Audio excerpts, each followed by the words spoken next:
Hello friends, இன்றைக்கி நம்ம சேனலில் ஒரு ஹெல்த்தியான காலை உணவு எப்படி செய்யலான்னு பார்க்கலாம். நீங்கள் நம்ம சேனலுக்கு புதுசுனா சப்ஸ்கிரைப் பண்ணிக்கோங்க, மறக்காமல் பெல் ஐக்கான் பட்டனை கிளிக் பண்ணிக்கோங்க. வாங்க வீடியோக்குள்ளே போகலாம். இன்றைக்கி நான் 2 உருளைக்கிழங்கு வேக வச்சு எடுத்து வச்சுருக்கேன். அந்த உருளைக்கிழங்கை நம்ம துருவி எடுத்து வச்சுக்கலாம்.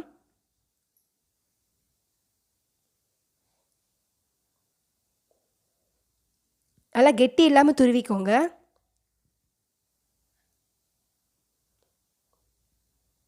நம்ம கையில் மசிச்சோம்னா 1-2 கெட்டி கெட்டியாக இருக்கும். அதனால தான் நான் துருவி எடுத்திருக்கேன்.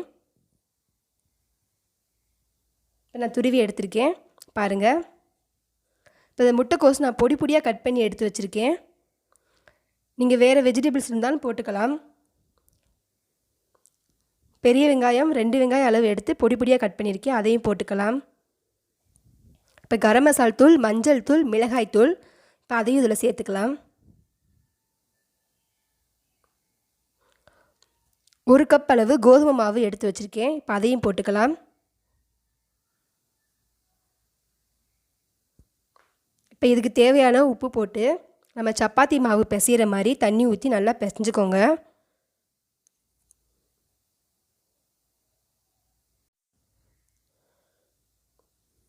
நம்ம இதில் முட்டைக்கோஸ் சேர்த்துருக்கோம்.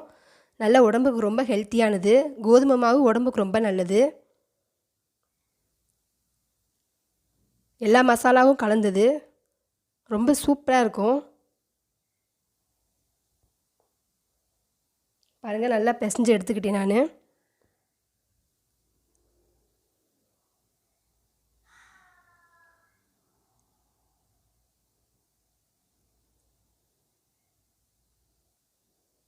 நம்ம கிழங்கு போட்டிருக்கிறதுனால கொஞ்சம் தண்ணி கம்மியாக ஊற்றி பிசைஞ்சுக்கோங்க. கொஞ்சம் லூஸாக தான் இருக்கும். வாங்க நம்ம பரத்த ஆரம்பிக்கலாம்.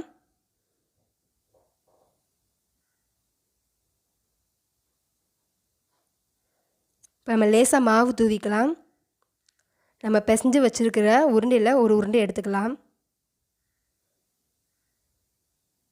சின்ன உருண்டையாகவே எடுங்க.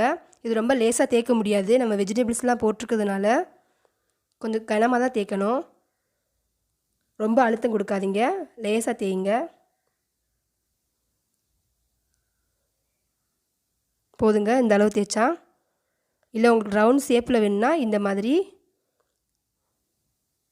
ஏதாவது ஒரு கிண்ணத்தை வச்சு நீங்கள் ரவுண்ட் ஷேப்பாக எடுத்துக்கோங்க.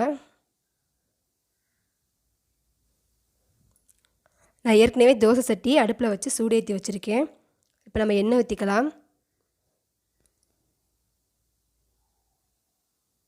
இப்போ நம்ம பரத்தி வச்சதை போட்டுக்கலாம். நம்ம முட்டைக்கோஸ் பச்சையாக போட்டிருக்கிறதுனால சிம்மில் வச்சு நீங்கள் வேக விடணும். சுற்றி கொஞ்சம் எண்ணெய் ஊற்றிக்கோங்க, அப்போ தான் நல்லா கிறிஸ்பியாகவும் இருக்கும். உருளைக்கிழங்கு போட்டிருக்கிறதுனால நல்லா கிறிஸ்பியாகவும் வரும்.